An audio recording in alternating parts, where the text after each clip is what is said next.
Welcome to Kaveri kitchen. Kaveri కిచెన్‌లో ఇవాళ spicy యమ్మీ chicken curry అయితే వండుతున్నాను. చాలా రోజుల తర్వాత చికెన్ తినడం అయితే స్టార్ట్ చేశాము.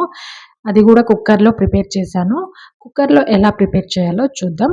ముందుగా స్టవ్ మీద కుక్కర్ పెట్టుకొని ఆయిల్ పోసుకొని కొంచెం హీట్ అయిన తర్వాత 2 బిర్యానీ ఆకులు, ఒక దాల్చిన చెక్క, ఒక మరాఠీ మొగ్గ, ఒక అనాస పువ్వు, ఒక 4 లవంగాలు వేసుకొని కొంచెం ఫ్రై చేసుకోవాలి. అవి కొంచెం వేగిన తర్వాత ఒక 4, 5 పచ్చిమిరపకాయలు సన్నగా చీల్చుకొని ఇలా వేసుకోవాలి.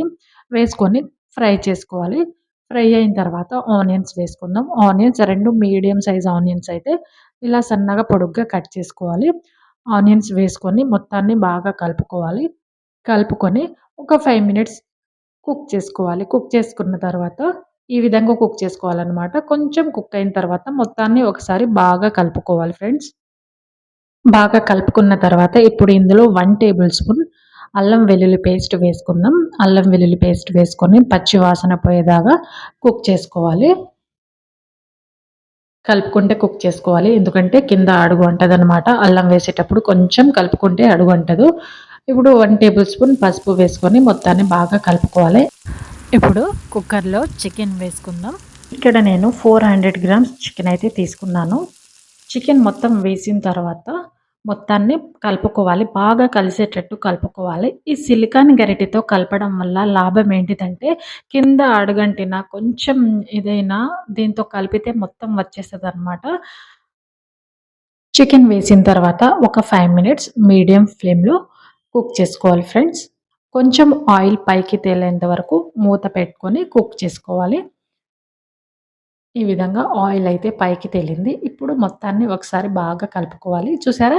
ఈ గరిటెతో కలిపితే కింద నుంచి మొత్తం వచ్చేస్తుంది. ఇప్పుడు 1 టేబుల్ స్పూన్ కారం, కర్రీకి సరిపడా సాల్ట్ వేసుకొని కలుపుకుందాం. కలుపుకొని ఒక 2 మినిట్స్ మీడియం ఫ్లేమ్‌లో కుక్ చేసుకుందాం. మొత్తాన్ని బాగా కలిసేటట్టు కలుపుకోవాలి ఈ విధంగా.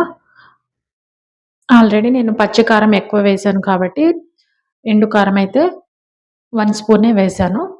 ఇప్పుడు టమాటాలైతే వేసేద్దాం. టమాటాలు గూడా 3 తీసుకున్నాను. ఎందుకంటే చికెన్ 400 గ్రామ్సే కాబట్టి బాగా పండిన టమాటాలు, ఎర్రగా ఉండే టమాటాలు కట్ చేసుకున్నాను. అది గూడా చిన్న చిన్న పీసెస్ లాగా కట్ చేసుకొని కుక్ చేసుకోవాలి. బాగా మెత్తగా అయ్యే వరకు కుక్ చేసుకోవాలి. ఈ విధంగా ఆయిల్ అయితే పైకి తేలింది. ఇప్పుడు మొత్తాన్ని బాగా కలుపుకుందాం. టమాటాలు ఎంత బాగా కుక్ అయితే కర్రీకి అంత టేస్ట్ వస్తది. కూర తినేటప్పుడు అవి పైకి తేలుతా ఉంటే అంత బాగోదనమాట. ఇప్పుడు టమాటాలైతే బాగా మెత్తగా కుక్ అయినాయి కాబట్టి ఇందులో హాఫ్ గ్లాస్ వాటర్ అయితే పోసుకుందాం. కరెక్ట్‌గా హాఫ్ గ్లాస్ అయితే సరిపోతుంది. హాఫ్ గ్లాస్ వాటర్ పోసుకొని ఒకసారి కలుపుకొని కుక్కర్ మూత పెట్టుకొని విజిల్ పెట్టుకుందాం. విజిల్ పెట్టుకొని కరెక్ట్‌గా 2 విజిల్స్ వస్తే చాలు. మరి ఎక్కువ రావాల్సిన అవసరం లేదు. 2 విజిల్స్ వచ్చిన తర్వాత మూత తీసి చూద్దాం.